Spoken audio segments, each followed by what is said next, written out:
ससुराल और मायके की दर्द भरी कहानी। ससुराल में वह पहली सुबह मुझे आज भी याद है। कितनी घबराकर मैं उठी थी, यह सोचती हुई कि कहीं देर न हो जाए। सब न जाने मेरे बारे में क्या क्या सोचेंगे। केवल एक ही रात ही तो नए घर में कटी थी और इतना सब कुछ बदल गया, जैसे आसमान में उड़ती चिड़िया को किसी ने मोती के लालच देकर पिंजरे में कैद कर लिया हो। शुरू के कुछ दिन तो यूं ही गुजर गए। एक दिन हम बाहर घूमने गए। जब हम वापस घर आए तो सासू माँ की आंखों में खुशी तो देख रही थी, लेकिन केवल अपने बेटे के लिए ही। मैंने सोचा कि शायद नया नया रिश्ता है, एक दूसरे को समझने में कुछ वक्त लगेगा, लेकिन समय ने जल्द ही एहसास करा दिया कि मैं यहाँ बहू हूँ, इसीलिए मैं जहाँ जैसा चाहूँ वैसा नहीं कर पाऊँगी। कुछ कायदा और मर्यादा है जिसका पालन मुझे करना होगा, जैसे कि धीरे धीरे बात करना, धीरे से हंसना, सबके खाने के बाद खाना खाना। यह सब आदतें मुझे अपने आप आ गई।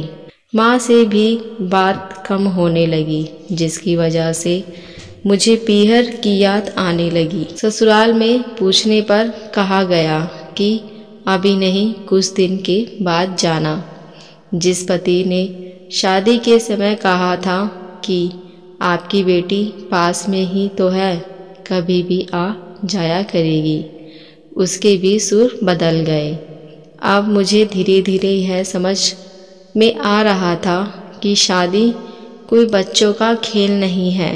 इसमें केवल घर नहीं बदलता, पूरी ज़िंदगी बदल जाती है। अब मैं भी कभी उठकर अपने पीहर नहीं जा सकती, यहाँ तक कि पीहर वालों को भी मुझसे मिलने के लिए पूछकर आना पड़ता है। पीहर में जोर जोर का हंसना, कभी भी कहीं भी चले जाना, रसोई में से कुछ भी उठाकर खा लेना, अपनी मर्जी का करना, यह सब यादें बनकर रह गईं। अब मुझे समझ आने लगा था कि क्यों विदाई के वक्त सभी लोग मुझे गले लगाकर रो रहे थे। असल में मुझसे दूर होने का एहसास उन्हें हो रहा था, लेकिन एक और बात थी जो उन्हें अंदर ही अंदर परेशान कर रही थी कि अब जिस सच्चाई से मुझे इतने दिन दूर रखा गया, वह सच्चाई मेरे सामने आने वाली थी। पापा का यह झूठ कि मैं उसकी बेटी नहीं बेटा हूँ, अब और दिन नहीं छुपा पाएगा, जो कि उसकी सबसे बड़ी चिंता थी कि अब उसका बेटा, जिसको कभी भी बेटी होने का एहसास नहीं कराया था, जीवन के इतने बड़े सच से सामना करने जा रही थी। वही माँ को भी चिंता सता रही थी कि उसकी बेटी अभी तक कोई एक काम भी नहीं किया करती थी, अब वह पूरे परिवार की जिम्मेदारी कैसे उठाएगी। सभी लोग मेरे इस विदाई और पराई होने का दर्द जान रहे थे, सिवाय मेरे, इसलिए वह सभी लोग रो रहे थे।